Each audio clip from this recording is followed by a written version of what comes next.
Friends, ಇವತ್ತಿನ recipe tomato ಈರುಳ್ಳಿ ಬೆಳ್ಳುಳ್ಳಿ ಗೊಜ್ಜು ಯಾವ ಥರ ಮಾಡೋದು ನೋಡೋಣ ಬನ್ನಿ. ಒಂದು ಪ್ಯಾನ್ ತಗೊಳ್ಳಿ, ಅದರಲ್ಲಿ ಸ್ವಲ್ಪ ಒಂದು 3 ಟೀ ಸ್ಪೂನು ಆಯಿಲ್ ಹಾಕೊಳ್ಳಿ. ಟೊಮ್ಯಾಟೊನ ಫ್ರೈ ಮಾಡಬೇಕಲ್ವ, ಸ್ವಲ್ಪ ಜಾಸ್ತಿ ಬೇಕಾಗುತ್ತೆ. ಬೇಕಂದರೆ ಕಮ್ಮಿನೂ ಯೂಸ್ ಮಾಡ್ಕೊಳ್ಳಿ ಬೇಕಾದರೆ, ಯಾಕಂದರೆ ಆಮೇಲೆ ಎಣ್ಣೆ ತೆಗಿಯೋಕ್ಕೆ ಆಗಲ್ಲ. ಸ್ವಲ್ಪ ಕಮ್ಮಿನೇ ಹಾಕೊಳ್ಳಿ ಎಣ್ಣೆ, 2 ಟೀ ಸ್ಪೂನ್ ಸಾಕು. ಬಟ್ ಟೊಮ್ಯಾಟೊ ಚೆನ್ನಾಗಿ ಅದರಲ್ಲಿ ಫ್ರೈ ಆಗಬೇಕು. ಸೊ ನಾನು ಒಂದು 7ರಿಂದ 8 ಟೊಮ್ಯಾಟೊ ತೊಗೊಂಡಿದ್ದೀನಿ. ಅದಕ್ಕೆ ಇದೇ ಥರ ಫ್ರೈ ಮಾಡಬೇಕು. ಇದನ್ನು ಒಂದು ಸೈಡಿಂದ ಫಸ್ಟ್ ಫ್ರೈ ಮಾಡ್ಕೊಳ್ಳಿ, ಲಿಡ್ ಕ್ಲೋಸ್ ಮಾಡ್ಕೊಳ್ಳಿ. 2 ಮಿನಿಟ್ಸಲ್ಲಿ ಮೀಡಿಯಮ್ ಫ್ಲೇಮಲ್ಲಿ ಫ್ರೈ ಮಾಡ್ಕೊಳ್ಳಿ. ಆಮೇಲೆ ಲಿಡ್ಡನ್ನು ಓಪನ್ ಮಾಡಿ ಇದನ್ನು ಇವಾಗ ಟೊಮ್ಯಾಟೊ ಉಲ್ಟಾ ಮಾಡ್ಕೊಳ್ಳಿ.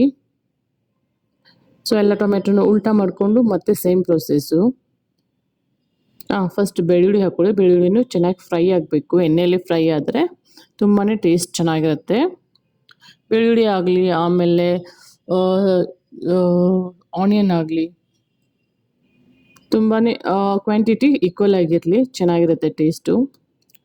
ಸೊ 1-2 ನಿಮಿಷ ಆದ ತಕ್ಷಣ ಇವಾಗ ಟೊಮ್ಯಾಟೊನ ಉಲ್ಟಾ ಮಾಡಿ.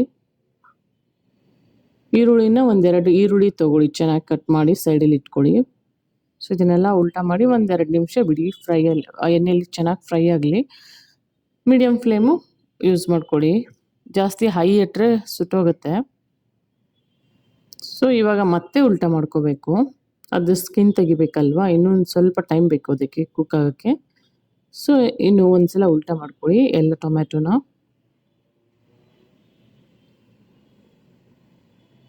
ಸೊ ಉಲ್ಟಾ ಆಗಿದೆ. 1 ನಿಮಿಷ ಬಿಟ್ಬಿಡಿ, ಆಮೇಲೆ ಎಲ್ಲ ಸ್ಕಿನ್ ತೆಗೆದ್ಬಿಡಿ ಮೇಲಿಂದ. ಇವಾಗ ಎಣ್ಣೆ ತೆಗಿಯೋಕ್ಕೆ ಆಗಲ್ಲ, ನಮಗೆಲ್ಲ ಮಿಕ್ಸ್ ಆಗಿಬಿಟ್ಟಿದೆ. ಸೊ ಹಾಕಬೇಕಾದ್ರೆ ಸ್ವಲ್ಪ ಕಮ್ಮಿನೇ ಹಾಕ್ಕೊಳ್ಳಿ. ಸೊ ಇದು ಚೆನ್ನಾಗಿ ಮಿಕ್ಸ್ ಆಗಿದೆ. ಇವಾಗ ಇದರಲ್ಲಿ ನಾವು ಹಸಿಮೆಣಸಿನ್ಕಾಯಿ 5ರಿಂದ 6 ಫುಲ್ಲು ಸಣ್ಣ ಕಟ್ ಮಾಡಿರೋದು ಯೂಸ್ ಮಾಡ್ಕೊಂಡಿದ್ದೀನಿ. ಆಮೇಲೆ ಕರಿಬೇವಿನ ಸೊಪ್ಪು ಸ್ವಲ್ಪ ಚೆನ್ನಾಗಿ ಮಿಕ್ಸ್ ಮಾಡ್ಕೊಳ್ಳಿ. ಉಪ್ಪು ಹಾಕ್ಕೊಳ್ಳಿ ಟೇಸ್ಟಿಗೆ ತಕ್ಕಂಗೆ. ಆಮೇಲೆ ಸ್ವಲ್ಪ ಬೆಲ್ಲ, ಆರ್ಗ್ಯಾನಿಕ್ ಬೆಲ್ಲ ಪುಡಿ ಹಾಕ್ಕೊಳ್ಳಿ. ಇದು 2 ಆನಿಯನು ಸಣ್ಣ ಕಟ್ ಮಾಡಿದಿರಬೇಕು.